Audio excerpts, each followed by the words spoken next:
Hey guys, it's me, hello Chris.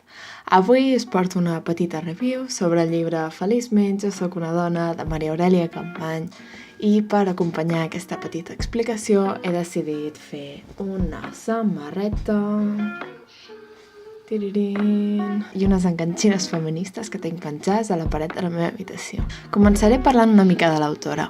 Maria Aurèlia Capmany va néixer a Barcelona el 3 d'agost de 1918 i va morir el 2 d'octubre de 1991. Va ser una novel·lista, dramaturga, assagista, feminista, política, activista cultural i antifranquista. Una part important de la seva vida que m'ha marcat molt el seu caràcter i la seva personalitat va ser quan va estudiar a l'Institut Escola de la Generalitat, mentre Espanya encara estava en una república. Sí, estudiar en aquell institut és el que la va portar a tenir un pensament que la va preparar, i ella mateixa ho diu, la va preparar per un futur que mai va existir. Us preguntareu per què ha fet una mà amb una cigarreta com a símbol de l'autora, oi? Doncs precisament perquè Maria Aurèlia Capmany fumava moltíssim i totes les imatges que a mi m'han ensenyat a les classes de literatura i totes les imatges que un troba per internet sobre aquesta autora, bàsicament en la majoria d'elles surt l'autora Maria Aurèlia Capmany amb un cigarret a la mà. I llavors he trobat que aquest seria com el símbol de la mateixa autora. Aquí ara en pantalla suposo que estareu veient com he creat aquesta samarreta, començant pel disseny ordinador i més tard brodant-la amb una màquina que és de cosir i brodar. Per cert, vull agrair moltíssim a la meva mare la paciència que ha tingut per explicar-me com funcionava la màquina i ajudar-me a crear aquesta meravellosa samarreta. O sigui, gràcies, mama!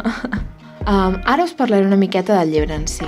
Aquest llibre també l'he hagut de llegir per l'assignatura de literatura catalana. I, per cert, hola Cristina! La Carola Milà, nascuda al segle XX, no lluita únicament per la igualtat, sinó sobretot per assolir l'equilibri entre la seguretat econòmica i la llibertat, sense l'ajut dels homes. Quan, l'any 1968, retirada a Mallorca, té l'ocasió de posar en escrit els seus records, ho fa amb sinceritat, i a través d'ella, Maria Aurèlia Capmany presenta magistralment la societat catalana del seu temps.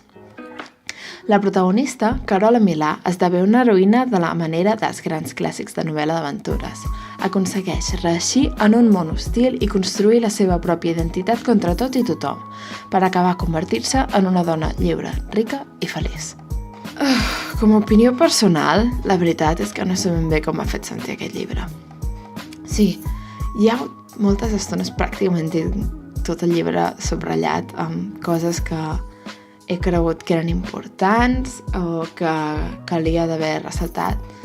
I també hi ha hagut molts trossos on he posat, per exemple, moltes exclamacions que han sigut com xocs de la mateixa autora que deixava allà caure enmig del capítol una frase molt reivindicativa o que li donava moltíssim poder a la dona. Però clar, o sigui, jo mateixa reflexionava. Jo reflexionant, ja veieu.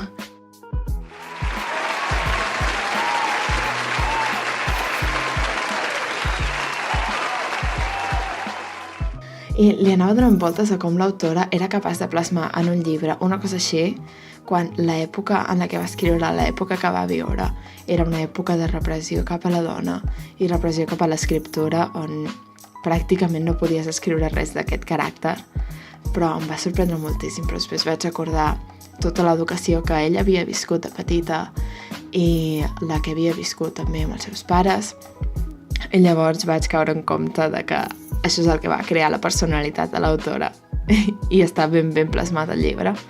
O sigui, vull recalcar que tot això és opinió meva personal i que cadascú que s'hagi llegit el llibre tindrà la seva opinió, d'acord? Per deixar-ho clar. Per a mi, aquest llibre no és que tingui una meravella d'història. O sigui, veig la intenció de l'autora a l'escriure'l, a l'intentar plasmar l'evolució d'una dona que ve de res, que ve sense un rerefons. Sí, una dona que no ha tingut mai un exemple a seguir i que s'ha hagut de crear a si mateixa. Veig aquesta intenció de l'autora de plasmar-la en el llibre. Però clar, també sé per què és un dels referents del feminisme, entre cometes, de l'època. O sigui, i de la manera en la que l'autora volia reclamar tot això. Però clar, o sigui, el llibre en si no té una meravella de història, no és allò que t'atregui. O sigui, no em mateu, però jo crec que aquest llibre bàsicament ha estat escrit més que res per plasmar la idea aquesta de que una dona pot néixer de res i pot acabar sent-ho tot, sabeu? O sigui, no sé, que vale, que és una història autobiogràfica, però se m'ha fet molt pesat, ho sento molt, però se m'ha fet molt pesat. Si hagués de valorar d'unes 5 estrelles aquesta història, aquest llibre, li posaria un 3 a la història i un 4 a la intenció moral d'aquesta. I ara, després de venir d'avui a donar classe de literatura on he pogut entendre una miqueta més la història, ara tinc una miqueta més clara la intenció de l'autora, no la tenia tan clara quan me'l vaig acabar. Però encara i així, no sé, l'he trobat un llibre que per mi l'he trobat fluix, però segur que hi haurà gent que li haurà encantat, això està clar. O sigui, tu l'has de llegir per poder dir la teva.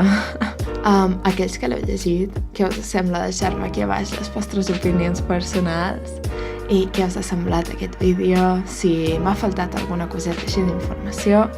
I si voleu conèixer les meves opinions d'altres llibres que he anat llegint, podeu visitar la pàgina goodreads.com, que la deixaré per aquí, amb el nom d'usuari HelloChrisYT.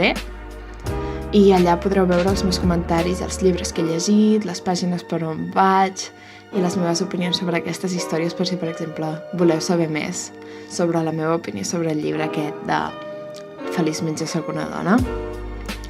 I fins aquí el vídeo, ens veiem aviat i espero que us hagi agradat. Bye bye!